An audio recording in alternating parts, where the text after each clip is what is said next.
আসসালামু আলাইকুম। আজকে ভিডিওটা করছি মূলত প্রিপোজিশনাল ফ্রেজ থেকে। প্রিপোজিশনাল ফ্রেজ নিয়ে সমস্যা হয়নি এরকম কোনো স্টুডেন্ট খুঁজে পাওয়া যাবে না। তো আজকে থেকে আর কোনো সমস্যা হবে না প্রিপোজিশনাল ফ্রেজের উপরে ইনশাল্লাহ। তাহলে ভিডিওটা শুরু করা যাক। প্রথমে দেখিনি প্রিপোজিশনাল ফ্রেজ কাকে বলে। তো এক্ষেত্রে প্রিপোজিশন এবং তার অবজেক্ট নিয়ে গঠিত। প্রিপোজিশনাল ফ্রেজ গঠিত হবে প্রিপোজিশন এবং তার অবজেক্ট নিয়ে গঠিত। এই অবজেক্ট হতে পারে নাউন, প্রোনাউন, নাউন ফ্রেজ কিংবা জিরান। আচ্ছা, তাহলে এখানে কি বোঝা গেল? প্রিপোজিশনাল ফ্রেজ প্রিপোজিশন থাকবে এবং তার অবজেক্ট, এই অবজেক্টটা হতে পারে নাউন, প্রোনাউন, নাউন ফ্রেজ কিংবা জিরান হতে পারে। ওকে, তো প্রিপোজিশনাল ফ্রেজ মূলত দু প্রকার, একটা হচ্ছে অ্যাডজেক্টিভ প্রিপোজিশনাল ফ্রেজ আর একটা হচ্ছে অ্যাডভার্ব প্রিপোজিশনাল ফ্রেজ। তো অ্যাডজেক্টিভ প্রিপোজিশনাল ফ্রেজ, যে প্রিপোজিশনাল ফ্রেজ নাউনকে মডিফাই করে তাকে অ্যাডজেক্টিভ প্রিপোজিশনাল ফ্রেজ বলে। যেমন the plant in the window, the plant in the window gets lots of sunlight. জানালায় থাকা চারাগাছটি প্রচুর সূর্যালোক পায়। কোন চারাগাছটা? জানালায় থাকা চারাগাছটা। এক্ষেত্রে বন্ধুরা চারাগাছের অবস্থা, চারাগাছটা কি অবস্থা আছে সেটাকে বোঝাচ্ছে। সুতরাং যেহেতু এক নাউনকে বিশেষিত করতেছে, নাউনের অবস্থা প্রকাশ করতেছে, সো ইন দ্য উইন্ডো নাউনকে মডিফাই করছে, তাহলে এটা অ্যাডজেক্টিভ প্রিপোজিশনাল ফ্রেজ। এবার আমরা দেখব অ্যাডভার্ব প্রিপোজিশনাল ফ্রেজ। এক্ষেত্রে প্রিপোজিশন ফ্রেজ ভার্বকে মডিফাই করবে।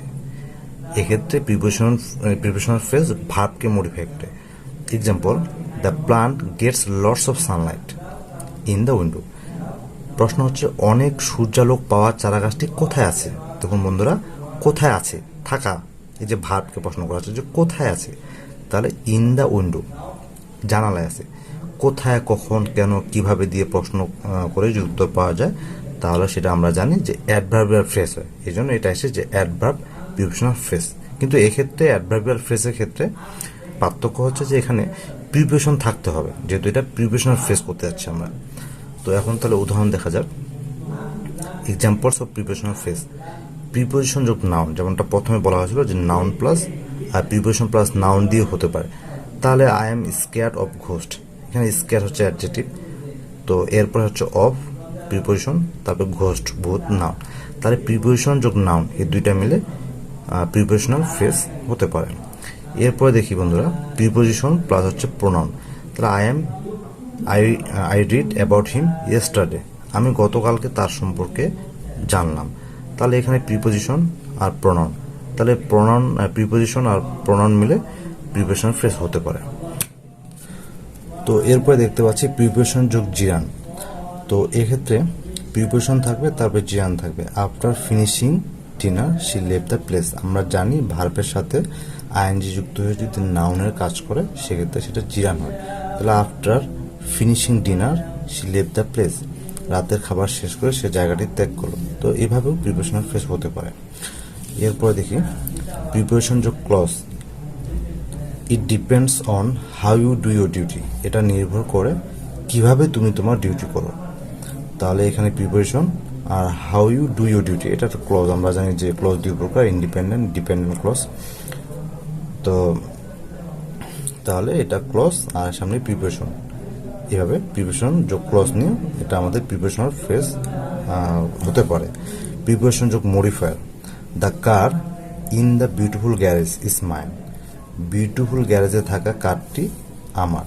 তাহলে এখানে প্রিপোজিশন আর এখানে মডিফায়ার। মডিফায়ার কেন হলো? গ্যারেজ, গ্যারেজটা কেমন? বিউটিফুল গ্যারেজ, তাহলে এই গ্যারেজটাকে মডিফাই করলো, এই জন্য এটা হবে তাহলে আমাদের প্রিপোজিশন আর মডিফায়ার মিলে হবে প্রিপোজিশনাল ফ্রেজ।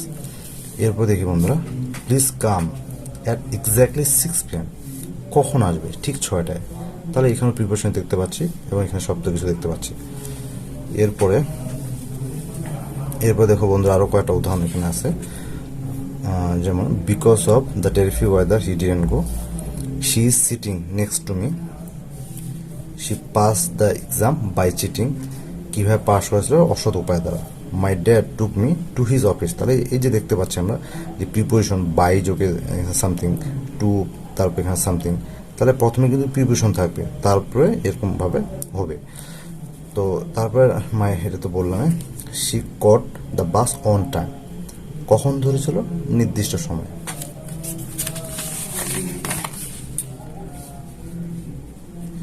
এরপর উদাহরণটা দেখি, the men on the road is my uncle. রাস্তায় থাকা মানুষটি আমার চাচা। দেখো মানুষটির অবস্থা বোঝাচ্ছে যে মানুষটা কি অবস্থায় আছে। আমরা জানি যে দোষগুণ অবস্থা থাকলে সেটা অ্যাডজেক্টিভ হয়। তো রাস্তায় থাকা মানুষটি আমার চাচা। কোন মানুষটি? রাস্তার মানুষটি।